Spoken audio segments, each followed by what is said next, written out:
¿Te ha pasado que discutes con tu pareja por algo tan trivial como sacar la basura o sacar al perro? ¿O que discutes con tu familia porque te dicen cómo hacer las cosas? Hoy vamos a ver cómo una caminata de unos extraños nos puede ayudar a entender e incluso aprender mucho más de inteligencia emocional y de comunicación asertiva que muchos de los libros especializados sobre esto.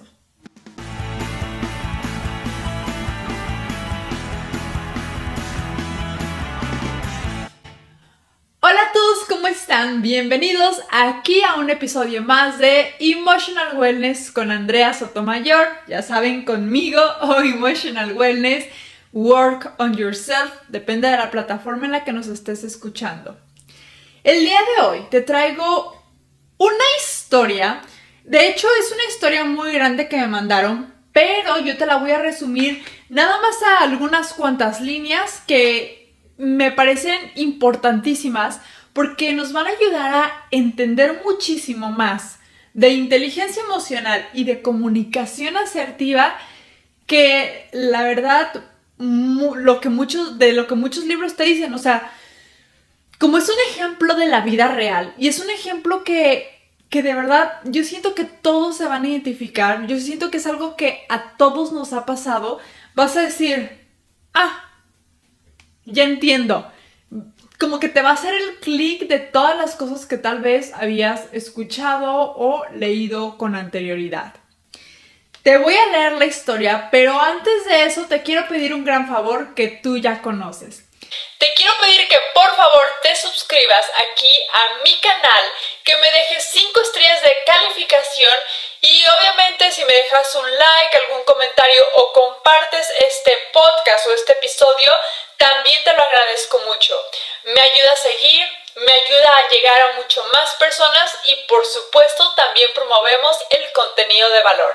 Así que activa tus notificaciones, suscríbete, ya te sabes todo eso. Vamos con esta historia. Como ya te dije, la resumí un poco, pero a final de cuentas vas a ver lo más importante. Cristina dice: el otro día le pedí a mi marido que me acompañara a sacar a pasear a nuestro perro. Él lo llevaba con la correa. El perro iba queriendo lisquear todo el camino, o correr, pero mi marido lo jalaba para que el perro solo fuera caminando de su lado.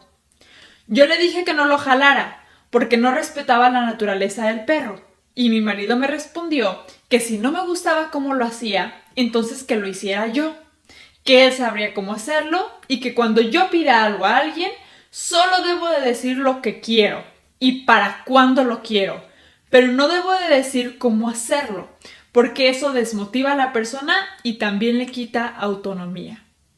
Yo pienso que también tengo que decirle cómo hacer la tarea, porque no lo hace de la manera adecuada.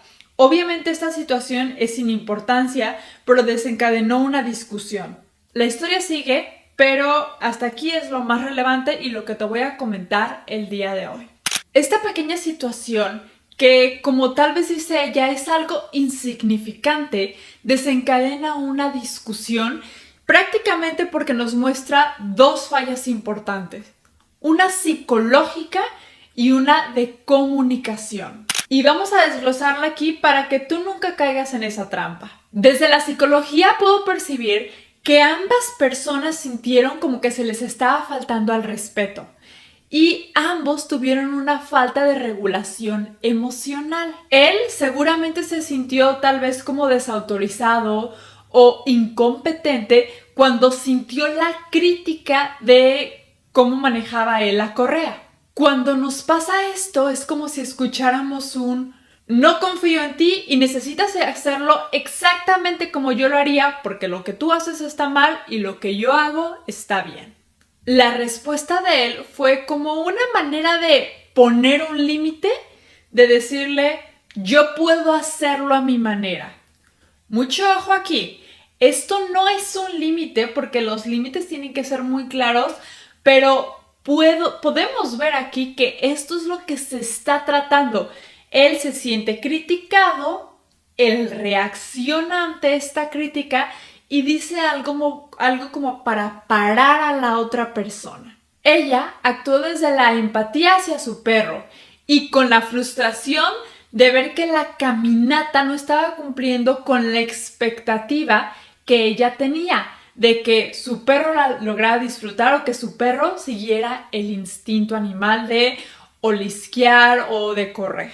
El comentario de ella de no respetas la naturaleza del perro fue una expresión directa de su emoción, pero a la que le faltó autorregulación, que prácticamente viene siendo esta pausa consciente que hacemos para determinar cómo queremos reaccionar según la emoción que estamos teniendo. Y aunque su intención era buena, el modo en que lo comunica es percibido más como un ataque personal. Y desde la comunicación, el principio que él menciona de decir qué es lo que quieres y para cuándo lo quieres es correcto. En muchas situaciones laborales o en la mayoría de las situaciones laborales se tiene que utilizar este principio porque lo que se busca es la autonomía del empleado, que el empleado pueda ser autónomo para que pueda ser eficaz. Sin embargo, cuando el cómo hacerlo va a afectar directamente los resultados de la tarea, entonces ahí sí se tiene que decir cómo hacerlo.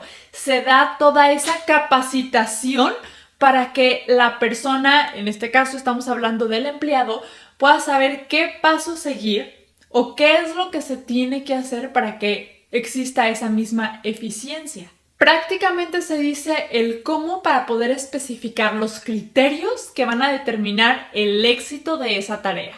La verdad es que este ejemplo me encantó porque es una situación muy clásica de conflicto y es un ejemplo ideal de cómo una tarea que puede ser simple como sacar al perro, como te decía al principio de este episodio, tal vez sacar la basura se puede convertir en un problema. El esposo tiene un punto de vista súper válido si lo vemos desde la autonomía y la motivación. Pero ella también tiene un punto de vista válido si lo vemos desde la expectativa y el propósito de la actividad o de la tarea. Como vemos, el problema aquí es que a pesar de que los dos están haciendo la misma tarea, los propósitos no están alineados y entonces cada quien va en un canal diferente y además ninguno de los dos sabe manejar o gestionar sus emociones. Y es que muchas de las malas situaciones, entre comillas, a las que nos enfrentamos día a día, están ahí porque nos hace falta inteligencia emocional para poder gestionar, primero que nada, nuestras propias emociones, pero también un poco las emociones de los demás. Además de que tenemos una mala comunicación o no estamos teniendo una comunicación asertiva y tampoco estamos alineando nuestros propósitos, por lo que muchas veces surge una respuesta a la defensiva.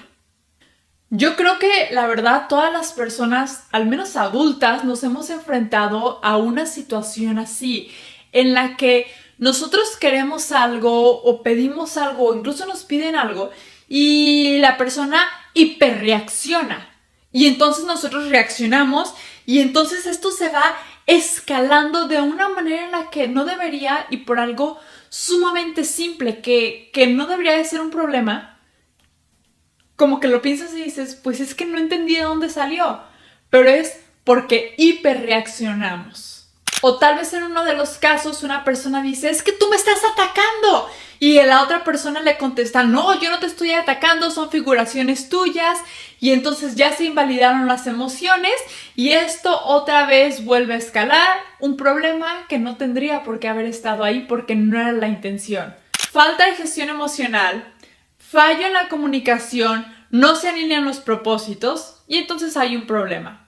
Y si tú quieres ir más allá de estos 3 pasos, regístrate a Wellness Journey, que es mi plataforma donde están todos los cursos, retos, webinares y workbooks, donde profundizo muchísimo más en todas estas técnicas y adquieres habilidades prácticas, reales y de formas eficientes para que realmente puedas tener bienestar emocional, amor propio e inteligencia emocional. Este 3 de noviembre iniciamos con el reto Adiós al perfeccionismo, que te ayuda a que manejes este miedo que hace que nada más te canses, que te desgastes y que nunca logres nada. por querer todo perfecto, algo que no existe. Las inscripciones para este reto se cierran el 2 de noviembre. Te dejo más información aquí en la descripción. De momento, y para poder cumplir con la finalidad de este episodio de podcast o de este podcast, que es darte algunos tips que puedas aplicar en tu vida real, en tu vida en general, es que tienen que pasar por estos 3 pasos para poder resolver esta situación. Número 1, validar las emociones propias ajenas. Número 2, analizar el propósito. Y número 3, reformular la comunicación. Vamos a explorar cada uno de ellos. El paso número 1, como ya escuchaste, es validar las emociones propias y las ajenas, así como la perspectiva de la otra persona y la tuya propia. Para esto vamos a hacerlo también en 3 pasos. Primer paso es que identifiques tus propias emociones. Para esto te vas a hacer preguntas, como por ejemplo, vas a preguntarte qué es lo que sientes tú cuando pides algo a alguien y esa persona no hace las cosas como tú las quieres o simplemente te dice que no las va a hacer. Ponle nombre a esa emoción. Luego, número 2, viene la parte de la autorregulación que dijimos que es esa pausa consciente. Esto implica que vas a preguntarte o vas a pensar cómo es que vas a hacer esa petición para que la persona haga las cosas que tú quieres.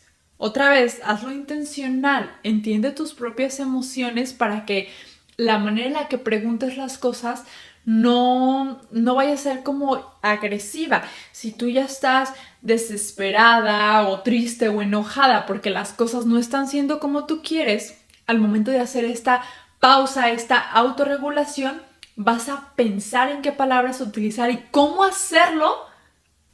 ¿En qué momento? Para que todo salga bonito, que todo salga bien, pacífico. Y por último, el paso número 3, la empatía. Ahora te toca ponerte en el lugar de la otra persona. Piensa cómo es que te sentirías tú si recibieras esas palabras o si recibieras esa petición. Aquí es bien importante que realmente uses tu empatía, que uses toda tu inteligencia emocional y que entiendas ¿cómo te sentirías tú o cómo se sentiría la otra persona según lo que la vas conociendo? Con el ejemplo que te di al principio, ella podría enfriar un poco aquí la situación. Podría decir algo como, tienes razón, te estoy quitando la autonomía y te estoy desmotivando al momento de decirte esto. Te pido una disculpa por recriminarte el cómo estás sacando a pasear a mi perro o a nuestro perro. Con esta pequeña frase, ella valida las emociones y el punto de vista de la persona. Y entonces la otra persona ya no va a estar a la defensiva, se va a calmar. Ahora sí, el paso número 2. Reintroduce el propósito.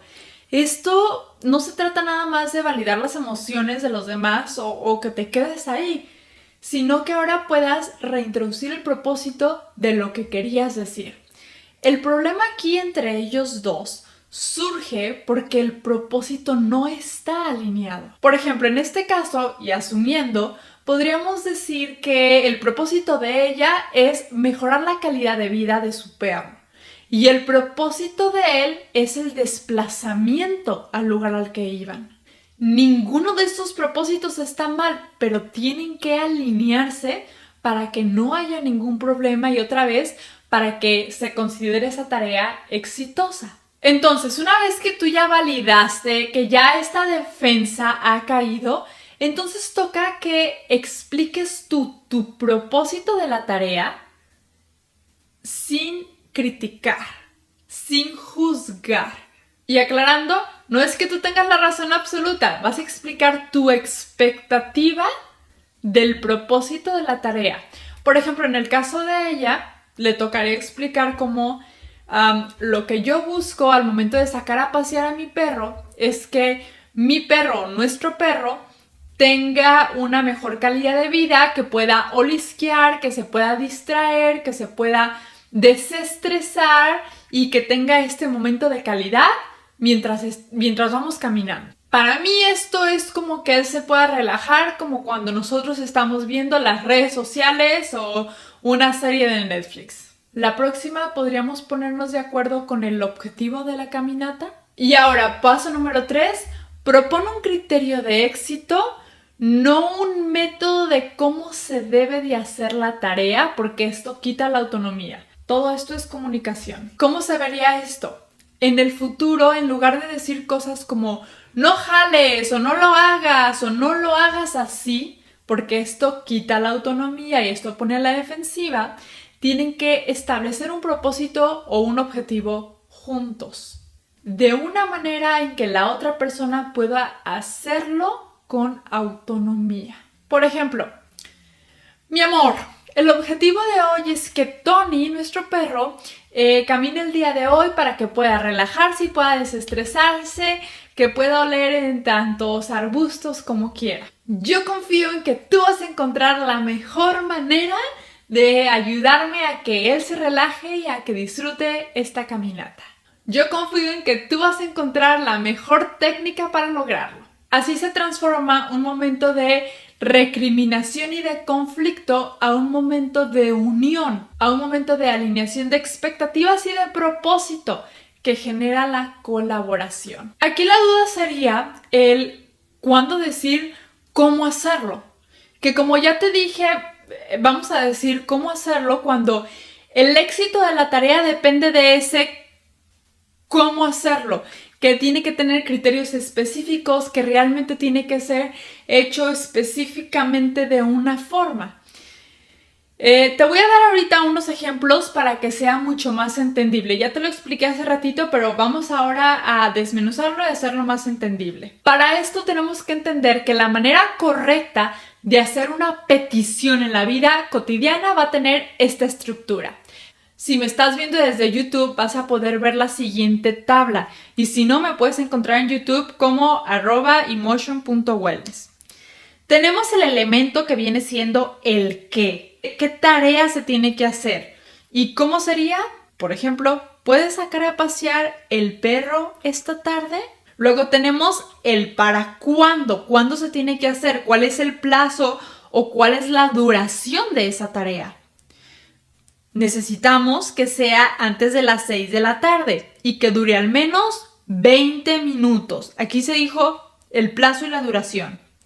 Luego tenemos el por qué o el propósito de la tarea, que es lo que hace que no vaya a haber conflicto, que las expectativas estén alineadas. El ejemplo sería, el objetivo es que se desestrese y use su nariz.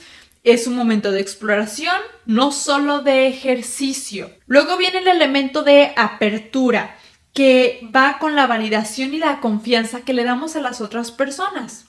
¿Te parece bien? Confío en que vas a encontrar la manera de hacerlo o la mejor manera de lograrlo. Esta pequeña frase le va a dar ese sentimiento de autonomía, de confianza a la persona a la que le estás pidiendo esa actividad o ese favor específico. Por eso, el cómo hacerlo, por lo general en la vida cotidiana se omite para poder dar esa autonomía y para que la persona lo pueda hacer de una mejor manera. Muchas veces se utiliza en la parte laboral, como ya te dije, cuando necesitamos cosas específicas, pero en la vida cotidiana, como regla, por lo general, vamos a evitar decirlo. En otras ocasiones, el decir cómo hacerlo también se utiliza como para dar un poquito de orientación de cuál es el propósito de la tarea. Esto más que nada para la vida cotidiana. Otro ejemplo de la vida cotidiana. Puedes ir el día de hoy a comprar las tortillas para antes de las 3 de la tarde porque las necesitamos para la comida. ¿Te parece bien? Sé que puedes encontrar la mejor tienda para comprarlas, pero no le estoy diciendo cómo comprarlas, no le estoy diciendo que si debe de pagar en efectivo o con tarjeta, no le estoy diciendo por qué camino tiene que irse, no le estoy diciendo si se tiene que ir caminando, en coche o en bicicleta. Eso de cómo llegar allá lo elige esa persona. Yo le di la autonomía y me cumple con el favor o con la petición. Pero te aclaro, aunque tú hagas tu petición de la mejor manera posible, la otra persona todavía puede reaccionar mal, se lo puede tomar a mal. Pero si tú estás consciente de las emociones que ambos están teniendo, podrás actuar de manera emocionalmente inteligente para no escalar la situación. Es importante entender que la inteligencia emocional nos enseña cómo controlar la manera en la que nos expresamos, pero no la manera en la que nuestra comunicación es percibida. Eso no lo podemos controlar porque no podemos controlar lo que los otros hacen, sienten, piensan, dicen. No podemos controlar nada de la otra persona. Por esto, cuando nuestra comunicación es percibida de una manera en la que nosotros no queríamos, podemos validar las emociones de los demás porque no conocemos todo lo que la otra persona está pasando. Podemos validar sus emociones. Pero validar sus emociones no significa validar sus conductas o estar de acuerdo con sus conductas. La forma en la que comunicamos qué queremos, para cuándo y cómo lo queremos está profundamente ligada con la inteligencia emocional y con el manejo de emociones propias y de los otros. La inteligencia emocional nos proporciona herramientas para que nuestra comunicación sea clara, constructiva y asertiva, para así evitar el estrés y evitar los conflictos, que ya sabes que es parte de lo que se busca para poder tener bienestar emocional, que siempre es una prioridad. Muchas gracias por escucharme, no te olvides de suscribirte, de darle like, de activar tu campanita de notificaciones y de platicarme aquí abajo en los comentarios si tú en algún momento has tenido algún problema de comunicación porque los propósitos o las expectativas de la tarea no estaban alineados. Te leo. Gracias.